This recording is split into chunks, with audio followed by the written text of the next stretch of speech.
Once upon a time, there was a little girl by the name of Kondima. So one day, Kondima went to her sneaky neighbor's house. And the neighbor was like, "Hey, you know that tree over there? The one that we're forbidden to go into?" And she's like, "Yeah, it's really dangerous. They have scary animals over there." He's like, "Nah, it's no big deal. Let's go over there. Just for a little while. Come on." Uh, okay. So the two of them ran over there and they arrived to the tree. And they entered like the forest area. He was like, "Hey, you see that tree over there and with that rope? I'm gonna be like Tarzan, 'cause I can swing from tree to tree. I can do that." And Kaduna was like, "No, no, no, that's impossible. That's impossible. That tree has thorns on it. If you're swinging and you miss, you're gonna get stuck in the side. Don't do it, please. It's dangerous." He was like, "Oh, stop being a scaredy cat. Just watch me." So her friend climbed the tree, grabbed onto the rope, and took a big leap and swung all the way over to the other tree. It was amazing. Kondima watched in awe. He was like, "Hey, you can do it too. It's not that far. It's easy. Now I'm going to do it to a farther tree." But Kondima was like, "No, impossible." He was like, "Yeah, just watch." So Kondima, her friend, swung all the way to the other tree. Whoa, that was crazy. And Kondima was like, okay, I guess it's not that bad." But soon they saw a wolf. Oh gosh, it was so close. It's like, "Hey, you see the wolf? It's right there." And they're like, "Yeah, you scared? Whatever. Just watch me. I'm gonna jump to another tree." So her friend swung all the way to the other tree, and it was just so much fun. But soon they saw a black cobra just slithering all over the place. And Kondima was like, "Oh my God, do you see that cobra? I told you it was dangerous. We need to go back to the house. Hurry." And her friend was like, "Nah, that cobra's not even worried about us. It's fine." He's like, "I'm going to jump one more time." So he prepared to swing all the way back to the other tree. But there were monkeys in that tree, and they're like, "Hey, get out of my house." So the friend was like, "Sorry," and jumped back to the other tree. And soon they noticed the Black Panther just prowling around. And he could smell something. And so the friend was like, "Ah! Oh my God, there's a panther! Oh no!" And they made eye contact. And they were like, "Okay, yeah, maybe we need to go back to the other house." So he swung all the way back to the house, and Kondima was like, "Ah!"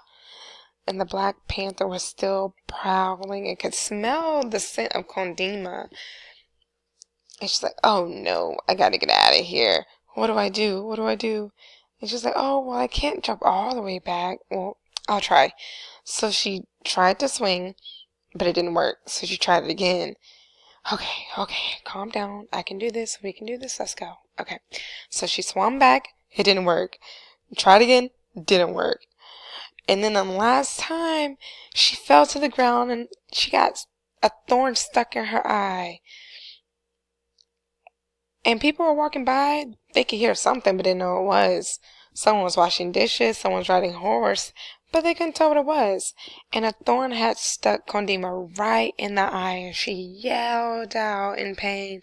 And she didn't know where her friend was or where the panther was. Her vision was blurry. All she knew was that she had to run home. And when she finally reached her house, she banged on the door screaming, "Mom, Mom!" And her mom was in the house washing dishes. And as soon as she opened the door, she was like, "Kondima! Oh my God!" And she fainted.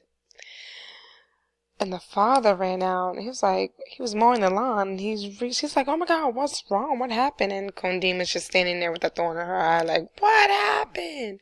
And she's like, "I went to the house in the forest." And the dad was like, "I told you that's forbidden. Haven't we taught you anything?"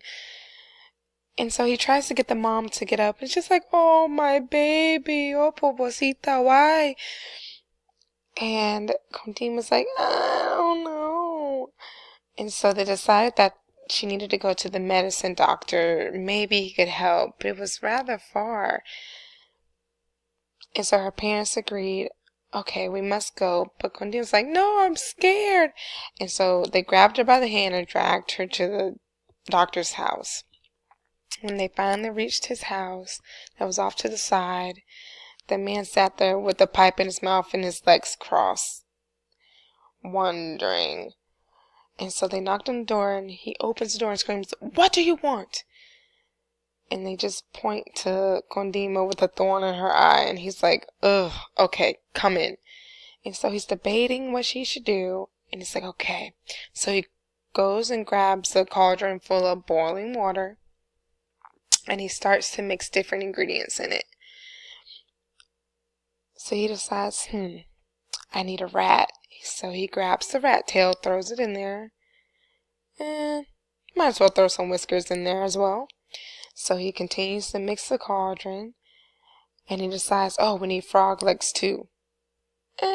Why not use the eyes as well? So he's mixing the concoction, and he grabs a strand of Kondima's hair. She's like, ow! And he cackles as he continues to mix the potion. He spews it in her face, and Kondima's like, that's hot! And he grabs her eye, grabs the thorn out of her eye, and she's like, am I done? So she attempts to blink, and her vision's still blurry. I can't see. I don't know if it worked. So the medicine doctor tells her to wait 1 day, and he kicks them out. And Kondima, she couldn't figure out where her parents were, so she just ran all the way home. And when she arrived, her mom told her to go to sleep. And the next morning, she woke up with an infection in her eye, and it was pretty gross. So Kondima would ask her friends, hey, do you want to play? Do you want to play? But no one wanted to because her eye looked gross. So they were trying to figure out what to do. And so the mom consulted with her husband. They were like, the medicine doctor, that did not work. So what are we going to do now? And the mom suggested the dad suggested that we send her to America. And the mom's like, no, we can't do that. And the dad was like, well, what's more important, our reputation or our daughter's eye? Which? And so they agreed that Kondima needed to go to America so that they can figure out what to do with their eye because it was infected and wouldn't get better. So Kondima was like, oh, okay. She was really excited. So they packed a bag and promised that no one in the community would think anything of it because she would go to America and come back better. So Kondima grabbed her bags, and they all said their goodbyes as she boarded a plane and went off on her flight to the Americas. And so as time passed, 1 week later, everyone was like, where's Kondima? Is she back? Is she back? It's impossible for her eye to be better, but once she landed, she opened the door to the plane, hopped off, and her eye looked better as ever. She was able to see, and it was rather strange, but she saw her parents, and she ran up to them, and they just hugged and hugged and hugged, and her parents couldn't believe how perfect her eye looked. And she was like, it's a fake eye. You would never imagine, huh? And her friend was like, how's your eye fixed? And they were like, I'll show you. So, anyways, they were talking, and all her friends, she told them, she was like, hey, come look at my eye. And she pops it out, and they all ran away, screaming and being scared. And her mom was like, Kondina, don't do that.